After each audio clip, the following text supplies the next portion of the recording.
அல்லாஹ் தஆலா இன்று ஓதப்பட்ட இந்த மூன்றாவது ஜுஸுவிலே பல விஷயங்களை அல்லாஹ் தஆலா சொல்லுகின்றான். ஆரம்பமாக அல்லாஹ் தஆலா ஆயத்துல் குர்சி என்ற அத்தியாயத்தை அல்லாஹ் தஆலா ஆயத்துல் குர்சி என்ற ஆயத்தை அல்லாஹ் தஆலா தலைமையான ஆயத்தாக அல்லாஹ் தஆலா சொல்லி காட்டுகின்றான். அது சூரத்துல் பக்ராவினுடைய 255வது வசனத்திலே இருக்கிறது. இதுதான் ஆயத்துகளிலே தலைமையான வசனமாகும். அருமையானவர்களே, அதன் பிறகு உசைர் அலைஹிஸ்ஸலாம் அவர்களுடைய தூக்கத்தை பற்றியும், அதன் பிறகு இப்ராஹிம் அலைஹிஸ்ஸலாம் அவர்கள் அல்லாஹ்விடத்திலே மனிதர்கள் இறந்ததற்கு பிறகு எப்படி உயிர் கொடுத்து எழுப்பப்படுவார்கள் என்று காட்டுமாறு சொல்லக்கூடிய விஷயத்தையும், தர்மத்தை பற்றியும், தர்மம் வெளிப்படையாகவும் மறைமுகமாகவும் செய்யலாம் என்ற விஷயத்தையும், வட்டியினுடைய விஷயங்களை பற்றியும், அதன் பிறகு கடனுடைய விஷயங்களை பற்றியும் அல்லாஹ் தஆலா சொல்லி காட்டுகின்றான். அதன் பிறகு சூரத்துல் பக்ராவினுடைய 281வது வசனத்தில் அல்லாஹ் தஆலா ஒரு விஷயத்தை சொல்கிறான். அந்த வசனம் வத்தகு யௌமன் துர்ஜஊன ஃபீஹி இலல்லாஹ், அல்லாஹ்வின் பக்கம் நீங்கள் மீட்டப்படுவீர்களே அந்த நாளை நீங்கள் பயந்து கொள்ளுங்கள் என்று சொல்லக்கூடிய அந்த வசனத்தை அல்லாஹ் தஆலா சொல்லுகின்றான். குர்ஆனிலேயே கடைசியாக அருளப்பட்ட வசனம் என்பதாக சொல்லப்படக்கூடியது ஒன்று சூரத்துல் மாயிதாவிலே இருக்கக்கூடிய 3வது வசனம் அல்யௌம அக்மல்து லக்கும் தீனக்கும் என்று சொல்லப்படக்கூடிய ஒரு வசனம் என்பதாகவும், இன்னொரு பெரும்பான்மையான கருத்து சூரத்துல் பக்ராவிலே இருக்கக்கூடிய இந்த 281வது வசனம் என்பதாகவும் நமக்கு சொல்லப்படுகிறது. அருமையானவர்களே, இந்த வகையில கடைசியாக அருளப்பட்ட வசனத்தையும் இன்று ஓதப்பட்டது. அதன் பிறகு அற்புதமான துஆவுடைய, அதாவது கடனுடைய ஆயத்துகளிலே மிக பெரிய ஆயத், கடனை பற்றி சொல்லக்கூடிய வசனம், குர்ஆனிலேயே பெரிய வசனம் என்பதாக சொல்லப்படக்கூடியது சூரத்துல் பக்ராவினுடைய 282வது வசனம். இது கடனை பற்றி சொல்லுகிறது. அதன் பிறகு ஒரு அழகான துஆவை அல்லாஹ் சொல்லி காட்டுகிறான். ரப்பனா லா துஆகிதுனா இன் நஸீனா வ அக்தானா ரப்பனா வலா தஹ்மில் அலைனா என்று சொல்லப்படக்கூடிய துஆ. அதோடு அந்த சூரத்துல் பக்ரா நிறைவடைகிறது. அதன் பிறகு சூரத்து ஆல் இம்ரான் என்ற அத்தியாயத்தை அல்லாஹ் தஆலா சொல்லி காட்டுகிறான். இந்த அத்தியாயத்திலும் பல விஷயங்களை அல்லாஹ் தஆலா சொல்லி காட்டுகிறான். இதிலும் சில துஆக்களை அல்லாஹ் சொல்கிறான். ரப்பனா லா துஸிக் குலூபனா, அறிவுடையவர்கள் என்று சொல்லப்படக்கூடிய ராசிகுன ஃபில் இல்ம், இல்மிலே தேர்ச்சி பெற்றவர்கள் இருக்கிறார்களே, அவர்கள் இப்படி துஆ செய்வார்கள். எங்களுடைய இரட்சகனே, லா துஸிக் குலூபனா பஅத இத் ஹதைதனா, எங்களை நேரான வழியிலே செலுத்தியதற்கு பிறகு எங்களை வழுக்க செய்து விடாதே, எங்களை பாதை மாற செய்து விடாதே. ரப்பனா லா துஸிக் குலூபனா பஅத இத் ஹதைதனா வஹப் லனா மின் லதுன்க ரஹ்மா, நேர்வழியிலே தரிபட்டு இருக்கக்கூடிய வகையில எங்களுக்கு நீ உன்னுடைய ரஹ்மத்தை எங்களுக்கு தருவாயாக என்பதாக அல்லாஹ் சொல்லக்கூடிய வசனத்தையும் அல்லாஹ் இன்றைக்கு சொல்லி காட்டுகிறான். அதற்கு அடுத்து இன்னொரு ஒரு அழகான துஆவை சொல்லி காட்டுகிறான். நல்லடியார்கள் என்று சொல்லப்படக்கூடிய தக்வா உடையவர்கள் எப்படி இருப்பார்கள் தெரியுமா? ரப்பனா இன்னனா ஆமன்னா ஃபக்ஃபிர் லனா துனூபனா வகினா அஸாபன்னார் என்று துஆ செய்வார்கள். இதை நாம் நேற்றைக்கு முந்தைய தினத்திலே கூட நாம் சொல்லி காட்டினோம். இப்படி எல்லாம் துஆவை பற்றி அல்லாஹ் சொல்கிறான். அதே போல ஒரு அற்புதமான 2 வசனங்களை அல்லாஹ் சொல்லி காட்டுகிறான். அந்த வசனம் குலில்லாஹும்ம மாலிகல் முல்கி துத்தில் முல்க மன் தஷா வ தன்ஸிஉல் முல்க மிம்மன் தஷா வ துஇஸ்ஸு மன் தஷா வ துதில்லு மன் தஷா பியதிகல் கைர் இன்னக அலா குல்லி ஷைஇன் கதீர் தூலிஜுல் லைல ஃபின் நஹாரி வ தூலிஜுன் நஹார ஃபில் லைல். இந்த 2 வசனங்கள் இருக்கிறதே, ஒவ்வொரு தொழுகைக்கு பின்னாலேயும் நம்ம இதை அனுதினமும் ஓதி வந்தோமையானால் கடன் தொல்லைகள் அகலும் என்பதாக அனுபவபூர்வமான சில பெரியார்கள் நமக்கு சொல்லித் தருகிறார். அதன் பிறகு அல்லாஹ் தஆலா மரியம் அலைஹிஸ்ஸலாம் அவர்களுடைய பிறப்பை பற்றி அல்லாஹ் சொல்லி காட்டுகிறான். மரியம் அலைஹிஸ்ஸலாம் அவர்களுடைய பிறப்பை பற்றி அல்லாஹ் தஆலா அதாவது சூரத்து ஆல இம்ரானுடைய 35வது வசனம் முதல் அல்லாஹ் தஆலா சொல்லி காட்டுகிறான். இன்னல்லாஹ அஸ்தஃபா ஆதம வ நூஹ வ ஆல இப்ராஹீம் வ ஆல இம்ரான் அலல் ஆலமீன் துர்ரியத்தன் பஅதுஹா மின் பஅத் வல்லாஹு ஸமீஉன் அலீம். அதன் பிறகு அல்லாஹ் சொல்கிறான், إذ قالت امرأة عمران رب إني نذرت لك ما في بطني محررا فتقبل مني إنك أنت السميع العليم فلما وضعتها قالت رب إني وضعتها أنثى والله أعلم بما وضعت وليس الذكر كالأنثى. இதனுடைய அர்த்தங்கள் என்னவென்று சொன்னால், إذ قالت امرأة عمران, இம்ரானுடைய மனைவி, அதாவது இம்ரானுடைய மனைவி ஒரு விஷயத்தை சொல்லுகிறார். அவர் சொல்கிறார், இது காலத் இம்ரத்து இம்ரான் ரப்பி இன்னி நதர்து லக மா ஃபீ பத்னி, என்னுடைய இரட்சகனே, என்னுடைய வயிற்றிலே கருவிலே உண்டாகி இருக்கக்கூடிய குழந்தைக்காக வேண்டி நான் நேர்ச்சை செய்கிறேன். இன்னி நதர்து லக மா ஃபீ பத்னி முஹர்ரரன் ஃபதகப்பல் மின்னி, இதை பைத்துல் முகத்தஸுக்காக வேண்டி நான் பணிவிடை செய்வதற்காக வேண்டி நான் என்ன செய்கிறேன், நேர்ச்சை செய்கிறேன். ஃபதகப்பல் மின்னி, என்னிடத்திலிருந்து இதை நீ ஏற்றுக்கொள்வாயாக என்று துஆ செய்தார்கள். ஃபலம்மா வலஅத்ஹா, ஆனால் அதை என்ன செய்கிறார்கள், அதை பெற்றெடுத்த சமயத்தில் கடைசியாக பார்த்தால் அது பெண் குழந்தையாக போய்விடுகிறது. யா அல்லாஹ், பெண் குழந்தையாக இருக்கிறதே, இந்த குழந்தையை நான் எப்படி உன்னுடைய பைத்துல் முகத்தஸுக்கு பணிவிடை செய்வதற்காக விட முடியும் என்று கேட்கிறார்கள். அல்லாஹ் சொல்கிறான், இந்த பெண் குழந்தை பல ஆண் குழந்தைகளை விட மிக சிறந்தது என்பதாக அல்லாஹ் தஆலா சொல்லி காட்டுகின்றான். அதன் பிறகு அந்த குழந்தையை ஜக்கரியா அலைஹிஸ்ஸலாம் என்ன செய்கிறார்கள், வளர்க்கிறார்கள். ஜக்கரியா அலைஹிஸ்ஸலாம் அவர்களுடைய வளர்ப்பிலே வந்த அந்த குழந்தை மிக சாலிஹான பிள்ளையாக மாறுகிறது. அதாவது அந்த ஜக்கரியா அலைஹிஸ்ஸலாம் அவர்கள் எப்பொழுதெல்லாம் மரியம் அலைஹிஸ்ஸலாம் அவர்கள் தொழுது வணங்கி கொண்டிருக்கக்கூடிய அந்த இடத்திற்கு போவார்களோ அப்பொழுது அந்த குழந்தை அந்த ஒரு வயதுக்கு வந்த அந்த பருவத்திலே இருக்கக்கூடிய அந்த பெண்ணுடைய பக்கத்திலே, மரியம் அலைஹிஸ்ஸலாம் பக்கத்திலே அற்புதமான பல பழங்கள், அன்றைக்கு சீசனிலே இல்லாத பழங்கள் எல்லாம் இருப்பதை பார்க்கிறார்கள். ஜக்கரியா அலைஹிஸ்ஸலாம் கேட்கிறார்கள், எப்படி உனக்கு இந்த பழங்கள் எல்லாம் கிடைத்தன என்று கேட்கிறார்கள். உடனே மரியம் அலைஹிஸ்ஸலாம் சொல்கிறார்கள், அல்லாஹு தஆலா எனக்கு கொடுத்தான், அவன் எல்லோருக்கும் யாருக்கு நாடுகிறானோ அவர்களுக்கு கணக்கில்லாமல் கொடுப்பான் என்பதாக மரியம் அலைஹிஸ்ஸலாம் சொன்னார்கள். உடனே அதுவரை ஜக்கரியா அலைஹிஸ்ஸலாம் அவர்களுக்கு குழந்தை பாக்கியமே இல்லை, வயது முதிர்ந்தவர்களாக போய்விடுகிறார்கள். அவருடைய மனைவியோ மலடியாக இருக்கிறார்கள், அதாவது அந்த குழந்தை பாக்கியம் இல்லாத ஒரு சூழ்நிலையில இருக்கிறார்கள். அதை ஜக்கரியா அலைஹிஸ்ஸலாம் அவர்களே மரியம் என்ற அத்தியாயத்திலே சொல்லி காட்டுகிறார்கள்.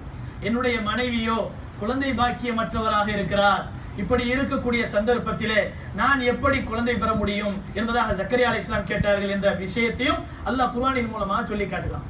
ஆனால் இந்த சம்பவத்தை மரியம் அலைஹிஸ்ஸலாம் அவர்களுக்கு முன்பாக இருந்த அந்த பழங்களை பார்த்ததற்கு பிறகு மரியம் அலைஹிஸ்ஸலாம் சொன்னார்களே, எனக்கு அல்லாஹ் கொடுத்தான், அல்லாஹ் நாடினால் கணக்கில்லாமல் கொடுப்பான் என்று சொன்னார்களே, அந்த காட்சியை பார்த்த அடுத்த நிமிடம் அவருடைய உள்ளத்திலே வருகிறது, இந்த காலத்திலே கிடைக்காத பழத்தை சாதாரண ஒரு பெண்மணிக்கு அல்லாஹ் கொடுக்கிறான் என்றால் நபியாக இருக்கக்கூடிய எனக்கு நான் கேட்கிற போது அல்லாஹ் ஏன் கொடுக்க மாட்டான் என்று சொல்லி அதே இடத்திலே நின்று கொண்டு என்ன செய்கிறார்கள், துஆ செய்கிறார்கள். ஹுனாலிக தஆ ஜக்கரியா ரப்பா, அதே இடத்திலே நின்று கொண்டு ஜக்கரியா அலைஹிஸ்ஸலாம் அவர்கள் அல்லாஹ்வை அழைத்தார்கள்.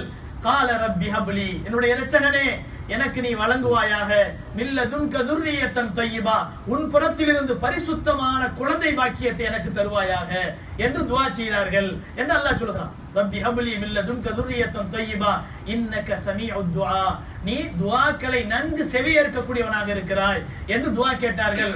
உடனே அல்லாஹ் தஆலா என்ன செய்கிறான், அந்த துஆவை ஏற்றுக்கொண்டு மலக்குமார்களின் மூலமாக சுப செய்தியை சொன்னான் என்று அல்லாஹ் தஆலா அந்த வசனத்திலே சொல்லி காட்டுகிறான். இந்த வசனங்கள் சூரத்து ஆலி இம்ரான் என்ற அத்தியாயத்தினுடைய 38வது வசனம் வரை அல்லாஹ் தஆலா சொல்லி காட்டுகிறான். அதன் பிறகு மரியம் அலைஹிஸ்ஸலாம் அவருடைய வாழ்க்கை விஷயங்களை பற்றி எல்லாம் சொல்கிறான். ஈசா அலைஹிஸ்ஸலாம் பிறந்ததை பற்றி அல்லாஹ் சொல்கிறான். ஜக்கரியா யஹ்யா அலைஹிஸ்ஸலாம் பிறந்ததை பற்றி அல்லாஹ் சொல்றான். இங்கிருந்து நாம் பெறக்கூடிய படிப்பினை என்னவென்று சொன்னால், கண்ணியமானவர்களே, இந்த 4 வசனங்கள், இந்த 4 வசனங்களின் மூலமாக நாம் பெற வேண்டிய படிப்பினைகள் ஏராளமாக இருக்கின்றன. ஒன்று என்னவென்று சொன்னால், குழந்தை வயிற்றிலே கருவிலே இருக்கின்ற போதே அந்த தாயினுடைய உள்ளம் நல்ல விஷயங்களை நினைக்க வேண்டும், நல்ல விஷயங்களை நினைக்க வேண்டும். நாம் எதை நினைக்கிறோமோ, இன்றைய ஆராய்ச்சியாளர்கள் சொல்கிறார்கள், மருத்துவ ரீதியிலே சொல்லக்கூடிய மருத்துவர்கள் என்ன சொல்கிறார்கள் என்று சொன்னால், குழந்தை பால் கொடுக்கின்ற போதும் அந்த குழந்தை கருவிலே இருக்கின்ற போதும் குழந்தை பெற்றெடுத்ததற்கு பிறகு அந்த குழந்தைக்காக பால் கொடுக்கின்ற சமயத்திலும் தாயினுடைய உள்ளத்திலே என்ன மனோநிலை இருக்கிறதோ அதே மனோநிலை குழந்தையினுடைய வாழ்க்கையிலும் பிரதிபலிக்கும், குழந்தையினுடைய வாழ்க்கையிலும் பிரதிபலிக்கும். குழந்தை நாம் அதாவது கருவிலே சுமந்திருக்கக்கூடிய தாய் எப்படி இருக்க வேண்டும் என்று சொன்னால், நல்ல விஷயங்களை சிந்திக்கக்கூடியவராக இருக்க வேண்டும், அல்லாஹ்வை அஞ்சக்கூடியவராக இருக்க வேண்டும், அதிகமாக திக்ர் செய்யக்கூடியவராக இருக்க வேண்டும். பால் கொடுக்கின்ற சமயத்திலே அந்த குழந்தைக்கு பிஸ்மில்லா சொல்லி கொடுக்க வேண்டும், ஸலவாத்துகளை அதிகமாக கூறிய நிலையிலே கொடுக்க வேண்டும். இப்படி கொடுக்கிற போது அந்த குழந்தை வளரக்கூடிய பருவம் மிக அற்புதமான சாலிஹான பிள்ளைகளாக இருப்பார்கள் என்பதை நாம் நினைவிலே கொள்ள வேண்டும். கண்ணியமானவர்களே, அல்லாஹ் என்ன சொல்கிறான் தெரியுமா? அவர்கள் இன்னி நதர்து லக மா ஃபீ பத்னி முஹர்ரரன் ஃபதகப்பல் மின்னி இன்னக அன்த ஸமீஉல் அலீம் ஃபலம்மா வலஅத்ஹா قالت ربي இன்னி வலஅத்ஹா உன்ஸா வல்லாஹு அலம் பிமா வலஅத் வலைஸ ذكر கல்உன்ஸா வஇன்னி சம்மைத்துஹா மர்யம் வஇன்னி உஈதுஹா பிக வதுர்ரியதஹா மினஷ் ஷைத்தானிர் ரஜீம். குழந்தை பெற்றதுக்கு பிறகு என்ன செய்கிறார்கள்? அந்த குழந்தைக்கு அழகான ஒரு பெயரை வைக்கிறாங்க. பேர் வச்சது மட்டுமல்ல, அந்த குழந்தைக்காக துஆ செய்கிறாங்க. என்ன துஆ என்று சொன்னால், யா அல்லாஹ் ஷைத்தானுடைய தீண்டுதலை விட்டு இந்த குழந்தையை காப்பாற்றுவாயாக என்று துஆ செய்தார்கள். அல்லாஹ் சொல்லக்கூடிய இந்த வசனத்திற்கு பிறகு ரசூலுல்லாஹி ஸல்லல்லாஹு அலைஹி வஸல்லம் அவர்கள் சொன்னார்கள், ஒவ்வொரு குழந்தையும் இந்த உலகத்திலே பிறக்கிற போது ஷைத்தான் அதனுடைய இடுப்பிலே குத்துகிறான். அந்த தீண்டுதலின் காரணத்தினால் அந்த குழந்தை வீறிட்டு அழுகிறது, கதறி அழுகிறது என்பதா நபி ஸல்லல்லாஹு அலைஹி வஸல்லம் சொல்லிவிட்டு சொன்னார்கள். ஆனால் ஒரே ஒரு குழந்தையை மட்டும் ஷைத்தான் தீண்டவில்லை. அது யார்? மரியம் அலைஹிஸ்ஸலாம் அவர்கள் பிறக்கின்ற போது அந்த ஷைத்தானால் தீண்ட முடியவில்லை. காரணம் என்ன?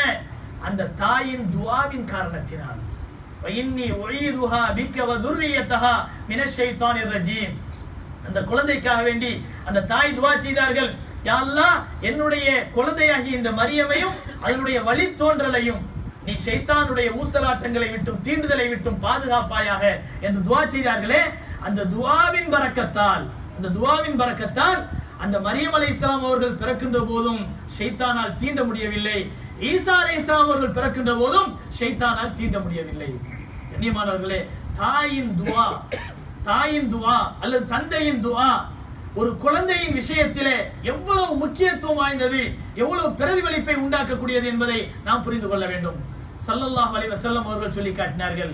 ரசூலுல்லாஹி ஸல்லல்லாஹு அலைஹி வஸல்லம் சொன்னார்கள், 3 பேருடைய துஆ மறுக்கப்படுவதில்லை. ஒன்று, அநீதம் இழைக்கப்பட்டவருடைய துஆ மறுக்கப்படுவதில்லை. இரண்டாவது, நோயாளியினுடைய துஆ மறுக்கப்படுவதில்லை. மூன்றாவது, சொல்லிக் கொடுக்க பெற்றோர்கள் ஸலவாத்துகளை அதிகமாக கூறிய நிலையிலே கொடுக்க வேண்டும். இப்படி கொடுக்கிற போது அந்த குழந்தை வளரக்கூடிய பருவம் மிக அற்புதமான சாலிஹான பிள்ளைகளாக இருப்பார்கள் என்பதை நாம் நினைவிலே கொள்ள வேண்டும். கண்ணியமானவர்களே, அல்லாஹ் என்ன சொல்கிறான் தெரியுமா? அவர்கள் இன்னி நதர்து லக மா ஃபீ பத்னி முஹர்ரரன் ஃபதகப்பல் மின்னி இன்னக அன்த ஸமீஉல் அலீம் ஃபலம்மா வலஅத்ஹா قالت ربي இன்னி வலஅத்ஹா உன்ஸா வல்லாஹு அலம் பிமா வலஅத் வலைஸ ذكر கல்உன்ஸா வஇன்னி சம்மைத்துஹா மர்யம் வஇன்னி உஈதுஹா பிக வதுர்ரியதஹா மினஷ் ஷைத்தானிர் ரஜீம். குழந்தை பெற்றதுக்கு பிறகு என்ன செய்கிறார்கள்? அந்த குழந்தைக்கு அழகான ஒரு பெயரை வைக்கிறாங்க. பேர் வச்சது மட்டுமல்ல, அந்த குழந்தைக்காக துஆ செய்கிறாங்க. என்ன துஆ என்று சொன்னால், யா அல்லாஹ் ஷைத்தானுடைய தீண்டுதலை விட்டு இந்த குழந்தையை காப்பாற்றுவாயாக என்று துஆ செய்தார்கள். அல்லாஹ் சொல்லக்கூடிய இந்த வசனத்திற்கு பிறகு ரசூலுல்லாஹி ஸல்லல்லாஹு அலைஹி வஸல்லம் அவர்கள் சொன்னார்கள், ஒவ்வொரு குழந்தையும் இந்த உலகத்திலே பிறக்கிற போது ஷைத்தான் அதனுடைய இடுப்பிலே குத்துகிறான். அந்த தீண்டுதலின் காரணத்தினால் அந்த குழந்தை வீறிட்டு அழுகிறது, கதறி அழுகிறது என்பதா நபி ஸல்லல்லாஹு அலைஹி வஸல்லம் சொல்லிவிட்டு சொன்னார்கள். ஆனால் ஒரே ஒரு குழந்தையை மட்டும் ஷைத்தான் தீண்டவில்லை. அது யார்? மரியம் அலைஹிஸ்ஸலாம் அவர்கள் பிறக்கின்ற போது அந்த ஷைத்தானால் தீண்ட முடியவில்லை. காரணம் என்ன? அந்த தாயின் துஆவின் காரணத்தினால். வஇன்னி உஈதுஹா பிக வதுர்ரியதஹா மினஷ் ஷைத்தானிர் ரஜீம்.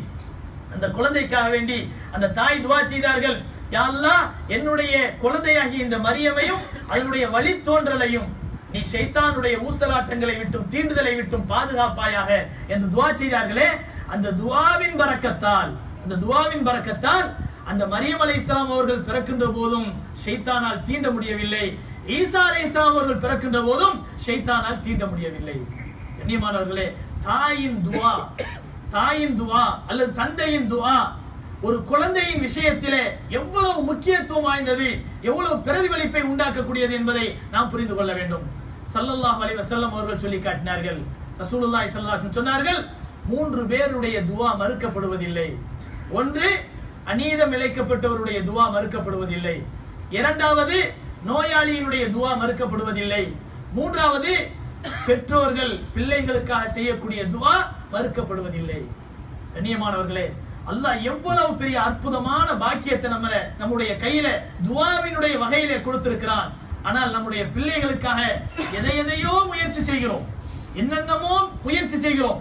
ஆனால் துஆ என்ற இந்த ஆயுதத்தை என்றைக்காவது நம்முடைய பிள்ளைகள் விஷயத்திலே பயன்படுத்தி இருக்கிறோமா என்பதை நாம் சற்று சிந்திக்க வேண்டும். அது மட்டுமல்ல, அல்லாஹ்வுக்கு அஞ்சக்கூடிய பிள்ளைகளாக நாம் இருந்தால் அல்லாஹ் நாம் எதை நினைக்கிறோமோ அதையெல்லாம் அல்லாஹ் நிச்சயமாக கொடுப்பான் என்பதற்கு மரியம் அலைஹிஸ்ஸலாம் அவர்களுக்கு முன்பாக இருந்த அந்த கனி வகைகள், பழங்கள் நமக்கு ஒரு பெரிய எடுத்துக்காட்டாக அமைந்திருக்கின்றன. அது மட்டுமல்ல, அந்த குழந்தையினுடைய பரிசுத்தமான வாழ்க்கையின் காரணத்தினால் ஒரு நபியை என்ன செய்கிறார்கள், தானும் அல்லாஹ்விடத்திலே குழந்தைக்காக துஆ செய்ய வேண்டும் என்ற ஒரு படிப்பினையை பெறுகிறார்கள் என்று சொன்னால், அது மட்டுமல்ல, நாம் இன்னொரு ஒரு அற்புதமான ஒரு பிரயோஜனத்தை, ஒரு படிப்பினையை பெற வேண்டும். என்னவென்று சொன்னால், பெற்றோர்களாகிய நாம் பிள்ளைகளுக்காக வேண்டி துஆ செய்கிற போது நல்ல ஒரு பரிசுத்தமான பிள்ளைகளை, நல்ல குணமுள்ள பிள்ளைகளை அல்லாஹ்விடத்திலே கேட்க வேண்டும். அல்லாஹ் நிச்சயமாக மறுக்க மாட்டான். கண்ணியமானவர்களே, அல்லாஹ் ஜல்ல ஷானஹு தஆலா குர்ஆனிலே நமக்கு இதை கற்றே தருகிறான். நல்லடியார்களுடைய சில வார்த்தைகளையும் துஆக்களையும் பற்றி சொல்லுகிற போது சூரத்துல் ஃபுர்கான் என்ற அத்தியாயத்திலே அல்லாஹ் சொல்கிறான், யகூலூன், அந்த நல்லடியார்கள் அல்லாஹ்விடத்திலே துஆ செய்வார்கள், ரப்பனா, எங்களுடைய இரட்சகனே, ஹப்லனா, எங்களுக்கு நீ வழங்குவாயாக, மின் அஸ்வாஜினா, எங்களுடைய அதாவது எங்களுடைய மனைவிமார்களின் மூலமாக, வதுர்ரியாத்தினா, எங்களுடைய பிள்ளைகளின் மூலமாக, குர்ரத அயுனின், கண் குளிர்ச்சியை வழங்குவாயாக, மன மகிழ்ச்சியை உண்டாக்குவாயாக, வஜஅல்னா லில் முத்தகீன இமாமா, எங்களை முத்தகீன்களுக்கு முன்னோடிகளாக ஆக்குவாயாக என்று அல்லாஹ்விடத்திலே துஆ செய்வார்கள் என்பதாக அல்லாஹ் சொல்லி காட்டுகிறான். கண்ணியமானவர்களே, பிள்ளைகளின் மூலமாக மகிழ்ச்சி வர வேண்டும் என்றால் அதற்கு என்ன தேவை? பிள்ளைகள் சாலிகானவர்களாக இருக்க வேண்டும். ஸல்லல்லாஹு அலைஹி வஸல்லம் சொல்லி காட்டினார்கள், ஒரு மனிதன் இறந்து போய்விட்டால், இதா மாத்தல் இன்சானு இன்கத்தஅ அமலு, அவனுடைய அமல்கள் எல்லாம் துண்டிக்கப்பட்டு விடும். ஆனால் இல்லா மின் ஸலா, ஆனால் 3 பேரிடம் இருந்து வரக்கூடிய நன்மைகள் மட்டும் அந்த இறந்து போன மனிதருக்கு கிடைத்துக் கொண்டே இருக்கும். ஒன்று என்னவென்றால் சதகத்துன் ஜாரியா, நிரந்தர தர்மம், பள்ளிவாசல் மாதிரி நிரந்தரமா வணக்க வழிபாடுகளை செய்யக்கூடிய இடங்கள், அல்லது பள்ளிவாசல்ல போர் போடக்கூடிய அந்த தண்ணீர் வசதி செய்யக்கூடிய வாய்ப்புகளை நாம் பெருக்கிக் கொள்ள வேண்டும். அல்லது மதரசாக்கள் கட்டுவது, இந்த மாதிரியாக நிரந்தரமாக அமல் செய்யக்கூடிய ஒரு இடங்களை, ஒரு சூழ்நிலைகளை உருவாக்கி கொடுக்க வேண்டும். இதெல்லாம் சதகத்துன் ஜாரியா. இரண்டாவது விஷயம் என்னவென்று சொன்னால், வலதுன் சாலிஹுன் யதுஉ லஹு, நமக்காக துஆ செய்யக்கூடிய சாலிஹான பிள்ளைகள். நாம் இறந்ததற்கு பிறகும் நம்மை நினைத்து துஆ செய்யக்கூடிய பிள்ளைகள் இந்த உலகத்தில் இருக்கிறார்கள் என்றால் இது பெரிய பாக்கியம். மூன்றாவது இல்முன் யுன்தஃபஉ பிஹி, எந்த இல்மை பிறருக்காக நாம் கற்றுக் கொடுக்கிறோமோ அவர்களுக்கு பயனளிக்கக்கூடிய இல்மாகும். அந்த இல்மின் மூலமாக அவர்கள் பயன் பெற்றால் அதன் மூலமாக கிடைக்கக்கூடிய நன்மையின் ஒரு பங்கு நமக்கு கிடைத்துக் கொண்டே இருக்கும். சாலிஹான பிள்ளைகளை நாம் பெற வேண்டும் என்றால் என்ன தேவை? அல்லாஹ்விடத்திலே முயற்சிகள் செய்வதோடு அல்லாஹ்விடத்திலே துஆவும் செய்ய வேண்டும். அதற்கு எடுத்துக்காட்டாக குர்ஆனிலே ஏகப்பட்ட விஷயங்களை அல்லாஹ் சொல்லி காட்டுகிறான். இப்ராஹிம் அலைஹிஸ்ஸலாம் அவர்கள் துஆ செய்யக்கூடிய விஷயத்தை அல்லாஹ் சூரத்து சாஃபாத் என்ற அத்தியாயத்திலே அல்லாஹ் சொல்லி காட்டுகின்றான். 100வது வசனத்திலே, ரப்பி ஹப்லி மினஸ் சாலிஹீன், என்னுடைய இரட்சகனே எனக்கு சாலிஹான பிள்ளையை கொடு என்று துஆ செய்தார்கள். உடனே அல்லாஹ் தஆலா அதை ஏற்றுக்கொள்கிறான். ஃபபஷர்னாஹு பிகுலாமின் ஹலீம், சாந்தமான இஸ்மாயில் என்ற பிள்ளையை நாம் நன்மாராயமாக சொன்னோம் என்று அல்லாஹ் தஆலா 101வது வசனத்திலே சூரத்து சாஃபாத் என்ற அத்தியாயத்திலே அல்லாஹ் தஆலா சொல்லி காட்டுகின்றான். அது மட்டுமல்ல, தன் சொந்த பிள்ளைக்காக துஆ செய்தது மட்டுமல்ல, இப்ராஹிம் அலைஹிஸ்ஸலாம் அவர்கள் வருங்கால பிச்சலங்களுக்கும் வழித்தோன்றல்களுக்காக வேண்டியும் துஆ செய்தார்கள் என்ற விஷயத்தை அல்லாஹ் தஆலா சொல்லி காட்டுகின்ற போது சொல்கிறான், வைது கால இப்ராஹீம் ரப்பி ஜஅல் ஹாதல் பலத ஆமினா வஜ்னுப்னி வபனிய அன் நஅபுதல் அஸ்னாம், என்னுடைய இரட்சகனே, வைது கால இப்ராஹீம் ரப்பி ஜஅல் ஹாதல் பலத ஆமினா, இந்த மக்கா என்ற நகரத்தை நீ அமைதி நிறைந்த பூமியாக ஆக்குவாயாக, வஜ்னுப்னி என்னையும், வபனிய என்னுடைய பிள்ளைகளையும், அன் நஅபுதல் அஸ்னாம் சிலைகளை வணங்குவதை விட்டும் நீ பாதுகாப்பாயாக என்று துஆ செய்தார்கள். அது மட்டுமல்ல, நேற்றைக்கு முந்தைய தினத்திலே ஓதப்பட்ட வசனத்திலே அல்லாஹ் தஆலா சூரத்துல் பக்கராவிலே முதலாக சொல்லப்பட்ட துஆவை இப்ராஹிம் அலைஹிஸ்ஸலாம் செஞ்ச துஆவாக அல்லாஹ் சொல்லி காட்டுகிறான். எப்படி என்றால், ரப்பனா தகப்பல் மின்னா இன்னக அன்தஸ் ஸமீஉல் அலீம், என்னுடைய இரட்சகனே நாங்கள் கட்டிய இந்த காபாவினுடைய பணியை நீ ஏற்றுக்கொள்வாயாக என்று சொல்லிவிட்டு, ரப்பனா வஜ்அல்னா, எங்கள் இருவரையும், யாரையும் சேர்த்து சொல்றாங்க, இஸ்மாயில் அலைஹிஸ்ஸலாத்தையும் சேர்த்து சொல்கிறார்கள், வஜ்அல்னா முஸ்லிமைனி லக, உனக்கு வழிபடக்கூடிய முஸ்லிம்களாக எங்கள் இருவரையும் ஆக்கி வைப்பாயாக. அது மட்டுமல்ல, இவர்களுடைய வழித்தோன்றலிலே ஒரு முக்கியமான ஒரு ரசூலை உண்டாக்குவாயாக. அந்த ரசூல் ஸல்லல்லாஹு அலைஹி வஸல்லம் அவர்களை பத்தி துஆ செய்றாங்க, ரப்பனா வபஅத் ஃபீஹிம் ரசூலம் மின்ஹும், இந்த என்னுடைய வழித்தோன்றலாகிய இஸ்மாயிலுடைய பரம்பரையிலிருந்து ஒரு தூதரை நீ அனுப்புவாயாக. அந்த தூதர் குர்ஆனை கற்றுக் கொடுக்க வேண்டும், வேதத்தை கற்றுக் கொடுக்க வேண்டும், மக்களுடைய உள்ளங்களை பரிசுத்தப்படுத்த வேண்டும், அப்படிப்பட்ட ஒரு திருத்தூதரை அனுப்புவாயாக என்று துஆ செய்தார்கள் என்று அல்லாஹ் தஆலா என்ன செய்கிறான் சொல்லி காட்டுகிறான். தன்னுடைய பிள்ளையையும் நினைத்து பார்க்க வேண்டும், நம் பிள்ளைகளுடைய பரம்பரைகளையும் நினைத்து பார்க்க வேண்டும். இதற்கெல்லாம் நாம் துஆ செய்ய வேண்டும். அந்த துஆ அல்லாஹ்விடத்திலே மிக அற்புதமான முறையிலே அங்கீகரிக்கப்படுகின்றன என்ற விஷயத்தையும் அல்லாஹ் சொல்லி காட்டுகிறான். இதற்கெல்லாம் என்ன செய்ய வேண்டும்? குழந்தை பாக்கியத்தை உண்டாக்கி கொள்கிற போதே அல்லாஹ்வுக்கு அஞ்சக்கூடியவர்களாக இருக்க வேண்டும். ஸல்லல்லாஹு அலைஹி வஸல்லம் அவர்கள் சொன்னார்கள், லவ் அன்ன அஹதுக்கும் இதா அராத அன் யஅதி அஹ்லஹு, உங்களிலே யாராவது தன் மனைவியிடத்திலே வீடு கூட நினைத்தால், தன்னுடைய மனைவியிடத்திலே வீடு கூட நினைத்தால், ஃபகால், அவர் சொல்லட்டும், பிஸ்மில்லாஹி அல்லாஹும்ம ஜன்னிப்ன ஷைத்தான வ ஜன்னிபிஷ் ஷைத்தான மா ரஸக்தனா. யா அல்லாஹ், அல்லாஹ்வுடைய பெயரை கொண்டு நான் வீடு கூடுகிறேன். யா அல்லாஹ், அல்லாஹும்ம ஜன்னிப்ன ஷைத்தான், எங்களுடைய இந்த வீடு கூடலிலே எங்களை ஷைத்தானை விட்டும் பாதுகாப்பாயாக. வ ஜன்னிபிஷ் ஷைத்தான மா ரஸக்தனா, இதன் மூலமாக வரக்கூடிய குழந்தை பாக்கியத்திலும் ஷைத்தானுடைய ஊசலாட்டங்களை விட்டு பாதுகாப்பாயாக என்று நபி அவர்கள் துஆ செய்ய சொல்கிறார்கள். இவ்வாறு ஒரு மனிதர் துஆ செய்வாரேயானால் நபி ஸல்லல்லாஹு அலைஹி வஸல்லம் சொன்னார்கள், அந்த ஈடுபாட்டின் மூலமாக, அந்த இல்லற வாழ்க்கையின் மூலமாக குழந்தை இருக்கிறது என்று அல்லாஹ் நாடுவானேயானால் அந்த குழந்தையை ஒருபோதும் உம்மு சிபியான் என்று சொல்லக்கூடிய ஷைத்தான் தீண்டவே முடியாது என்று நபி ஸல்லல்லாஹு அலைஹி வஸல்லம் சொன்னார்.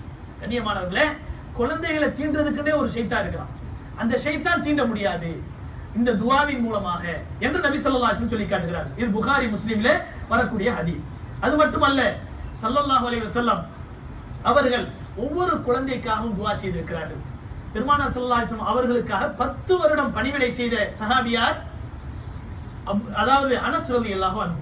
அனஸ் ரலியல்லாஹு அன்ஹு சிறு பிராயத்திலேயே உம்மு சுலைம் ரலியல்லாஹு அன்ஹா அவர்கள் தன்னுடைய மகனை கொண்டு போய் நபியிடத்தில் கொடுக்குறாங்க. என்னுடைய மகனை கொண்டு நீங்க பணிவிட வாங்கிக்கிறீங்க. அனஸ் ரலியல்லாஹு அன்ஹு 10 வருட காலம் நபி அவர்களுக்கு பணிவிடை செய்கிறார்கள். அனஸ் ரலியல்லாஹு அன்ஹு அவர்களை ஒரு தடவை நபி அவரிடத்தில் அழைத்து வந்த உம்மு சுலைம் அவர்கள் சொன்னார்கள், யா ரசூலல்லாஹ், எத்தனையோ வருஷங்களா என்னுடைய மகன் உங்களுக்கு பணிவிடை செய்து கொண்டிருக்கிறார், என்னுடைய மகனுக்கா நீங்க கொஞ்சம் துஆ செய்யுங்களே என்று சொன்னபோது நபி ஸல்லல்லாஹு அலைஹி வஸல்லம் அவர்கள் சொல்லி காட்டினார்கள், அல்லாஹும்ம பாரிக் லஹு, அல்லாஹும்ம, அதாவது நபி ஸல்லல்லாஹு அலைஹி வஸல்லம் அவர்கள் அவருக்காக துஆ செய்கிறார்கள், அல்லாஹும்ம பாரிக் லஹு ஃபீ மாலிஹி வ உம்ரிஹி, யா அல்லாஹ், அவருடைய ஆயுளிலும் அவருடைய செல்வத்திலும் நீ பரக்கத் செய்வாயாக என்று துஆ செய்தார்கள். கடைசியாக 100 குடும்பங்கள் அவர்களுக்கு சூழ்ந்து இருக்கக்கூடிய நிலையில் தான் அவர்களுக்கு மௌத் வந்தது. அவ்வளவு பெரிய பரக்கத்தை அல்லாஹ் செஞ்சுட்டான். 100 வருஷத்துக்கு மேல அனஸ் ரலியல்லாஹு அன்ஹு இந்த உலகத்துல வாழ்றாங்க. ஒரு பெரிய கிராமமே அவருடைய குடும்பமா இருந்துச்சாம். அந்த அளவுக்கு நீண்ட ஆயுளை அல்லாஹ் தஆலா அவர்களுக்கு கொடுத்தான், நிரப்பமான செல்வத்தையும் கொடுத்தான், குழந்தை பாக்கியங்களை அல்லாஹ் தஆலா கொடுத்தான், நபியினுடைய துஆவின் பரக்கத்தான். அது மட்டுமல்ல, ஒரு தடவை உம்மு சுலைம் ரலியல்லாஹு அன்ஹா, இதெல்லாம் நம்ம கேள்விப்பட்டது, ஒரு தடவை என்ன செய்யறாங்க, படுத்து கிடக்குறாங்க. அந்த நேரத்துல அவருடைய கணவர் தல்ஹா ரலியல்லாஹு அன்ஹு வெளியே போயிடுறாங்க. அப்ப போனதுக்கு பின்னால கணவருடைய மறைவுக்கு பிறகு, அதாவது வெளியூருக்கு போனதுக்கு பின்னால தன்னுடைய பிள்ளைய பாக்குறாங்க. பார்த்தா மௌத்தா போயிட்டார். உடல்நலம் சரியில்லாம இருந்த அந்த பிள்ளை மௌத்தா போயிருச்சு.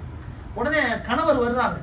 கணவரை வரக்கூடிய அந்த களைப்பான நேரத்துல அவங்களுக்கு மன சந்தோஷத்தை கொடுக்கணும், வருத்தத்துக்கு மேல வருத்தத்தை உண்டாக்க கூடாதுங்கிறதுக்காக வேண்டி குழந்தையினுடைய அந்த இறப்பை என்ன செஞ்சிடறாங்க, மறைச்சிடறாங்க. அன்னைக்கு இரவு தன்னை நல்ல முறையில அலங்கரிச்சுக்கிறாங்க. வீடும் கூடுறாங்க. குழந்தைய பத்தி கேட்கிறாங்க இந்த சஹாபி. உடனே உம்மு சுலைம் ரலியல்லாஹு அன்ஹா சொல்றாங்க, குழந்தை நிம்மதியா தூங்குது, நீ கவலைப்படாதீங்கன்னு சொல்றாங்க. ஆனா அவர்களுடைய ஆசை ஒரு ஷைத்தான் இருக்கிறான். அந்த ஷைத்தான் தீண்ட முடியாது இந்த துஆவின் மூலமாக என்று நபி ஸல்லல்லாஹு அலைஹி வஸல்லம் சொல்லி காட்டுகிறார். இது புகாரி முஸ்லிமிலே வரக்கூடிய ஹதீஸ். அது மட்டுமல்ல, ஸல்லல்லாஹு அலைஹி வஸல்லம் அவர்கள் ஒவ்வொரு குழந்தைக்காகவும் துஆ செய்திருக்கிறார்கள். பெருமானார் ஸல்லல்லாஹு அலைஹி வஸல்லம் அவர்களுக்காக 10 வருடம் பணிவிடை செய்த சஹாபியார், அதாவது அனஸ் ரலியல்லாஹு அன்ஹு. அனஸ் ரலியல்லாஹு அன்ஹு சிறு பிராயத்திலேயே உம்மு சுலைம் ரலியல்லாஹு அன்ஹா அவர்கள் தன்னுடைய மகனை கொண்டு போய் நபியிடத்தில் கொடுக்குறாங்க. என்னுடைய மகனை கொண்டு நீங்க பணிவிட வாங்கிக்கிறீங்க. அனஸ் ரலியல்லாஹு அன்ஹு 10 வருட காலம் நபி அவர்களுக்கு பணிவிடை செய்கிறார்கள். அனஸ் ரலியல்லாஹு அன்ஹு அவர்களை ஒரு தடவை நபி அவரிடத்தில் அழைத்து வந்த உம்மு சுலைம் அவர்கள் சொன்னார்கள், யா ரசூலல்லாஹ், எத்தனையோ வருஷங்களா என்னுடைய மகன் உங்களுக்கு பணிவிடை செய்து கொண்டிருக்கிறார், என்னுடைய மகனுக்கா நீங்க கொஞ்சம் துஆ செய்யுங்களே என்று சொன்னபோது நபி ஸல்லல்லாஹு அலைஹி வஸல்லம் அவர்கள் சொல்லி காட்டினார்கள், அல்லாஹும்ம பாரிக் லஹு, அல்லாஹும்ம, அதாவது நபி ஸல்லல்லாஹு அலைஹி வஸல்லம் அவர்கள் அவருக்காக துஆ செய்கிறார்கள், அல்லாஹும்ம பாரிக் லஹு ஃபீ மாலிஹி வ உம்ரிஹி, யா அல்லாஹ் அவருடைய ஆயுளிலும் அவருடைய செல்வத்திலும் நீ பரக்கத் செய்வாயாக என்று துஆ செய்தார்கள். கடைசியாக 100 குடும்பங்கள் அவர்களுக்கு சூழ்ந்திருக்கக்கூடிய நிலையில் தான் அவர்களுக்கு மௌத் வந்தது. அவ்வளவு பெரிய பரக்கத்தை அல்லாஹ் செஞ்சுட்டான். 100 வருஷத்துக்கு மேல அனஸ் ரலியல்லாஹு அன்ஹு அவர்கள் இந்த உலகத்துல வாழ்றாங்க. ஒரு பெரிய கிராமமே அவருடைய குடும்பமா இருந்துச்சாம். அந்த அளவுக்கு நீண்ட ஆயுளை அல்லாஹ் தஆலா அவர்களுக்கு கொடுத்தான், நிரப்பமான செல்வத்தையும் கொடுத்தான், குழந்தை பாக்கியங்களை அல்லாஹ் தஆலா கொடுத்தான். நபியினுடைய துஆவின் பரக்கத்தான். அது மட்டுமல்ல, ஒரு தடவை உம்மு சுலைம் ரலியல்லாஹு அன்ஹா, இதெல்லாம் நம்ம கேள்விப்பட்டது. ஒரு தடவை என்ன செய்யறாங்க, படுத்து கிடக்குறாங்க. அந்த நேரத்துல அவருடைய கணவர் தல்ஹா ரலியல்லாஹு அன்ஹு வெளியே போயிடுறாங்க. அப்ப போனதுக்கு பின்னால கணவருடைய மறைவுக்கு பிறகு, அதாவது வெளியூருக்கு போனதுக்கு பின்னால தன்னுடைய பிள்ளைய பாக்குறாங்க. பார்த்தா மூத்தா போயிட்டார். உடல்நலம் சரியில்லாம இருந்த அந்த பிள்ளை மூத்தா போயிருச்சு. உடனே கணவர் வர்றாங்க. கணவரை வரக்கூடிய அந்த களைப்பான நேரத்துல அவங்களுக்கு மன சந்தோஷத்தை கொடுக்கணும், வருத்தத்துக்கு மேல வருத்தத்தை உண்டாக்க கூடாதுங்கிறதுக்காக வேண்டி குழந்தையினுடைய அந்த இறப்பை என்ன செஞ்சிடறாங்க, மறைச்சிடறாங்க. அன்னைக்கு இரவு தன்னை நல்ல முறையில அலங்கரிச்சுக்கிறாங்க. வீடும் கூடுறாங்க. குழந்தைய பத்தி கேட்கிறாங்க இந்த சஹாபி. உடனே உம்மு சுலைம் ரலியல்லாஹு அன்ஹா சொல்றாங்க, குழந்தை நிம்மதியா தூங்குது, நீங்க கவலைப்படாதீங்கன்னு சொல்றாங்க. ஆனா அவர்களுடைய ஆசைக்காக வேண்டி அதை சொல்லல. மாறாக தன்னுடைய கணவருக்கு எந்த விதமான மன கஷ்டமும் உண்டாக்க கூடாது, நிம்மதியா இந்த இரவுல தூங்கணும், பிரயாண களைப்போடு வந்திருப்பாங்க, நிம்மதியா தூங்கணுங்கிறதுக்காக வேண்டி இப்படி சொன்னாங்க. காலையில எந்திரிச்சு சொன்னாங்க, அல்லாஹ் ஒரு அமானியத்தை நம்ம இடத்துல கொடுத்தான்னு சொன்னா அதை திருப்பி கொடுக்கறது தானே முறை. ஆமா, நமக்கு அல்லாஹ் குழந்தையை கொடுத்தான், அந்த குழந்தைய அல்லாஹ் தஆலா நைட்டே உயிர் வாங்கிட்டான், மூத்தா போச்சு. உயிர் போன நிலைமையில நம்ம வீடு கூட்டிட்டோமே அப்படிங்கிற மன வருத்தம் அந்த சஹாபிக்கு உண்டாகுது. சொல்றாங்க, இந்த காரியத்தை நான் ஒருபோதும் மன்னிக்க மாட்டேன், அல்லாஹ்வுடைய தூதருக்கு முன்னால இதை போய் நான் சொல்லுவேன்னு சொல்றாங்க. போய் நபிட்ட சொல்றாங்க. ஸல்லல்லாஹு அலைஹி வஸல்லம் அவர்கள் உம்மு சுலைமை கூப்பிட்டு கேட்கிறாங்க, யா ரசூலல்லாஹ், எனக்கு எந்த கெட்ட எண்ணமும் கிடையாது, என்னுடைய கணவருக்கு ஆறுதலாக இருக்கணுங்கிறதுக்காக வேண்டிதான் இதை மறைச்சேன் அப்படின்னு சொன்னாங்க. உடனே நபி அவர்கள் அதை புரிஞ்சுக்கிட்டு துஆ செஞ்சாங்க, அல்லாஹும்ம பாரிக் லஹுமா ஃபீ லைலத்திஹிமா, இவர்களுடைய இன்று இரவுடைய வீடு கூடலிலே யா அல்லாஹ் நீ பரக்கத் செய்வாயாக என்று துஆ செய்தார்கள். கடைசியாக அன்று வீடு கூடலிலே அல்லாஹ் அவர்களுக்கு குழந்தை பாக்கியத்தை கொடுக்கிறான். அந்த குழந்தைய ஸல்லல்லாஹு அலைஹி வஸல்லம் அவர்களிடத்தை தூக்கிட்டு வர்றாங்க. வந்த உடனே நபி அவர்கள் அந்த குழந்தையை கையில வச்சுட்டு துஆ செய்றாங்க, யா அல்லாஹ் இந்த குழந்தையினுடைய வாழ்க்கையில நீ பரக்கத் செய்வாயாக, இவருடைய வழித்தோன்றலிலே பரக்கத் செய்வாயாக என்று துஆ செஞ்ச உடனே அதுக்கு பின்னாலே இந்த ஹதீஸை அறிவிக்கக்கூடியவங்க சொல்றாங்க, இவருடைய வாழ்க்கையில நாங்க பார்த்தோம், எத்தனையோ குர்ஆனை மனனம் செய்த ஹாஃபிஸ்கள் இவர்களுடைய வாழ்க்கையிலே வழித்தோன்றல்களே வந்தார்கள். இது நபியினுடைய துஆ தான். பரக்கத்னா என்ன? செல்வம் வர்றது இல்ல, குர்ஆன் நம்முடைய வாழ்க்கையில வரணும், அதுதான் பெரிய பரக்கத் அப்படிங்கறத நம்ம புரிஞ்சுக்கிறோம். கண்ணியமானவர்களே, இப்படி நபி ஸல்லல்லாஹு அலைஹி வஸல்லம் அவர்களிடத்திலே ஏதாவது ஒரு குழந்தை பிறந்துச்சுன்னு சொன்னா உடனே நபிட்ட தான் தூக்கிட்டு வருவாங்க. நபி ஸல்லல்லாஹு அலைஹி வஸல்லம் என்ன செய்வாங்களாம், அந்த குழந்தையினுடைய வாயில பேரிச்சம்பழத்தை மெண்டு அந்த குழந்தையினுடைய வாயில வச்சுட்டு ஃபயுபர்ரிகு துஆ செய்வார்கள், அந்த குழந்தைக்காக வேண்டி துஆ செய்வார்கள் என்பதாக அன்னை ஆயிஷா ரலியல்லாஹு அன்ஹா அவர்கள் அறிவிக்கிறார்கள். எனவே கண்ணியமானவர்களே, இதன் மூலமாக நாம் பெற வேண்டிய படிப்பினை என்னவென்று சொன்னால், குழந்தைகளினுடைய வருங்காலத்துக்காக வேண்டி எத்தனையோ ஏற்பாடுகளை செய்யக்கூடிய நாம், கவலைப்படக்கூடிய நாம், முயற்சிகளை செய்யக்கூடிய நாம், அந்த குழந்தைகளை நினைத்து கண்ணீர் வடித்து அல்லாஹ்விடத்திலே துஆ செய்ய வேண்டும். இதை அல்லாஹ் தஆலா ஏகப்பட்ட நபிமார்களுடைய வாழ்க்கையின் மூலமாக, அவருடைய துஆக்களின் மூலமாக நமக்கு ஒரு பெரிய படிப்பினையை தருகிறான். இதே விஷயத்தை தான் இன்று ஓதப்பட்டது சூரத்து ஆல இம்ரானினுடைய 38வது வசனத்திலே ஜக்கரியா அலைஹிஸ்ஸலாம் அல்லாஹ்விடத்திலே துஆ செய்தார்கள், ரப்பி ஹப்லி மின் லதுன்க துர்ரியத்தன் தய்யிபா, என்னுடைய இரட்சகனே, எனக்காக வேண்டி உன்புறத்திலிருந்து பரிசுத்தமான ஒரு சந்ததியை எனக்கு தருவாயாக, இன்னக சமீஉ துஆ, துஆவை நீ செவியேற்கக்கூடியவனாக இருக்கிறாய் என்று துஆ செய்தார்கள். அல்லாஹ் உடனே சுப செய்தியை சொன்னான், குழந்தை பாக்கியம் இருக்கிறது என்று. எனவே இதே மாதிரி நம்முடைய பிள்ளைகளுக்காக கேட்கக்கூடிய துஆ நிச்சயமாக அல்லாஹ்விடத்திலே ஒப்புக்கொள்ளப்படும். நபி ஸல்லல்லாஹு அலைஹி வஸல்லம் அவர்கள் இந்த துஆ மறுக்கப்படுவதில்லை என்பதாக சொல்லி இருக்கிறார்கள். எனவே நான் அழகான சந்ததிகளை ஏற்படுத்திக் கொள்ள வேண்டும் என்று நினைக்கக்கூடிய நாம் அல்லாஹ்விடத்திலே கையேந்தி துஆ கேட்க வேண்டும். யா அல்லாஹ், எங்களுக்கு சாலிகான பிள்ளைகளாக கொடு, பெற்றெடுக்கப்பட்டிருக்கக்கூடிய பிள்ளைகளை சாலிகான பிள்ளைகளாக ஆக்கி எங்களுக்காக துஆ செய்யக்கூடிய பிள்ளைகளாகவும் நாளை மறுமையிலே பரிந்து பேசக்கூடிய பிள்ளைகளாகவும் ஆக்கி அருள் புரிவாயாக என்று அல்லாஹ்விடத்திலே நாம் ஒவ்வொருவரும் துஆ செய்ய வேண்டும். அல்லாஹ் தஆலா அப்படிப்பட்ட நற்பாக்கியத்தை தந்து அருள் புரிவானாக. இன்றைய 3 கேள்விகள். ஒன்று என்னவென்று சொன்னால், குர்ஆனிலே சொல்லப்பட்ட முதல் துஆ எது? குர்ஆனுடைய வரிசையிலே சூரத்துல் பக்ரா இருக்கு, ஆல இம்ரான் இருக்கு. முதலாக சொல்லப்பட்டிருக்கக்கூடிய துஆ எது? இரண்டாவது விஷயம் என்னன்னு சொன்னால், ஒரு அத்தியாயம் இருக்கிறது, ஒரு சூரா இருக்கிறது. குர்ஆனிலே ஒரு சூரா இருக்கிறது. அந்த சூராவினுடைய ஒவ்வொரு ஆயத்திலும் அல்லாஹ் என்ற வார்த்தை வருகிறது. ஒவ்வொரு ஆயத்திலும் அல்லாஹ் என்ற வார்த்தை வருகிறது. அந்த சூரா எது? நம்ம குல்யாயுல் காஃபிரூன் அல்லது இன்னா ஆத்திரா இந்த மாதிரி சின்ன சூறாவா பார்க்க கூடாது. 2-3 ஆயத்து இருக்கு, அதுல அல்லாஹ்ங்கிற வார்த்தை 3 ஆயத்திலே வருதான் பார்க்க கூடாது. ஒரு அத்தியாயம் இருக்குது, அது கொஞ்சம் பெரிய அத்தியாயம் தான். அந்த அத்தியாயத்தினுடைய ஒவ்வொரு ஆயத்திலும் அல்லாஹ்ங்கிற வார்த்தை வருது. அது என்ன ஆயத்? அது என்ன அத்தியாயம்? மூன்றாவது விஷயம் என்னவென்று சொன்னால், ஸல்லல்லாஹு அலைஹி வஸல்லம் அவர்களை பார்த்து அல்லாஹ் தஆலா சொன்னான், இந்த சஹாபி இடத்திலே நீங்க கொஞ்சம் குர்ஆனை ஓதி காட்டுங்க என்று சொன்னான். நபி அவர்கள் அந்த சஹாபிட்ட வந்து சொன்னாங்க, தோழரே, உங்களிடத்தில் நான் குர்ஆன் ஓதி காட்டுமாறு அல்லாஹ் ஏவினான். இந்த சஹாபி கேட்டாங்க, என் பேர் அல்லாஹ் சொன்னானான்னு கேட்டாங்க. ஆமா, உங்க பேரையே சொன்னான். அந்த பேர் என்ன? நம்ம சொல்லிடக்கூடாது, இப்ப சொல்லக்கூடாது, கேள்வி இது. அந்த பேர் என்ன? அப்போ உடனே ஸல்லல்லாஹு அலைஹி வஸல்லம் உங்க பேரை தான் சொன்னான்னு சொன்ன உடனே இந்த சஹாபி தேமி அழுதார்கள். என் பேரை அல்லாஹ் தஆலா சொன்னானா அப்படின்னு சொல்லிட்டு அழுதார்கள் என்று ஹதீஸிலே வருகிறது. அந்த சஹாபி யார்? அப்போ அதாவது ஒரு கேள்வி, முதல் துஆ எது? அதாவது குர்ஆனிலே சொல்லப்பட்டிருக்கக்கூடிய முதல் துஆ எது? இரண்டாவது, அல்லாஹ் என்ற வார்த்தை ஒவ்வொரு ஆயத்திலும் வரக்கூடிய வகையில இருக்கக்கூடிய ஒரு அத்தியாயம் இருக்கிறது, அது எந்த அத்தியாயம்? மூன்றாவது, ஒரு சஹாபியினுடைய பேரை சொல்லி அல்லாஹ் தஆலா இவர்களிடத்திலே குர்ஆனை ஓதி காட்டுங்கள் என்று அல்லாஹ் நபியை உத்தரவிட்டான். அந்த சஹாபி, அந்த குர்ஆனிலே தேர்ச்சி பெற்ற அந்த அற்புதமான சஹாபி யார்? இந்த 3 கேள்விகள் இன்றைய கேள்விகளாகும். அல்லாஹ் தஆலா எதை சொன்னோமோ எதை கேட்டோமோ அதன்படி அமல் செய்யக்கூடிய தௌஃபீக்கை நம் அனைவருக்கும் தந்து அருள் புரிவானாக. வாஹிர் தாவானா அனில் ஹம்துலில்லாஹி ரப்பில் ஆலமீன். அஸ்ஸலாமு அலைக்கும் வரஹ்மத்துல்லாஹி வபரகாத்துஹு.